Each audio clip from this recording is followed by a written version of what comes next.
রাজশাহী মোহনপুরে পুকুর খননে বাধা দেওয়ায় মাটি কাটা যন্ত্রের নিচে ফেলে জুবায়ের নামের এক কৃষককে হত্যার অভিযোগ উঠেছে।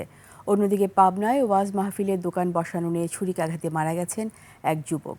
বুধবার রাত 9:30টার দিকে রাজশাহী মোহনপুরের ধুরিল ইউনিয়নের বড় পালসা গ্রামে অবৈধভাবে ভেকো মেশিন দিয়ে পুকুর খননের জন্য কাজ করছিলেন বকুল, রুহুল ও রুবেল নামের 3 ব্যক্তি। এ সময় নিজেদের জমি রক্ষায় কয়েকজন কৃষক বাধা দেন, পরে তাদের উপর দিয়ে মাটি কাটার যন্ত্র চালিয়ে দেওয়া হয়। গুরুতর আহত জুবায়ের নামের এক কৃষককে মোহনপুর উপজেলা স্বাস্থ্য কমপ্লেক্সে নিয়ে গেলে চিকিৎসক তাকে মৃত ঘোষণা করেন।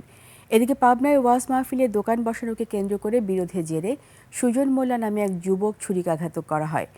বুধবার রাতে 8:30টার দিকে শহরের দারুল আমান ট্রাস্ট এলাকায় এ ঘটনা ঘটে। গুরুতর আহত অবস্থায় হাসপাতালে নেয়ার পথে ওই যুবকের মৃত্যু হয়।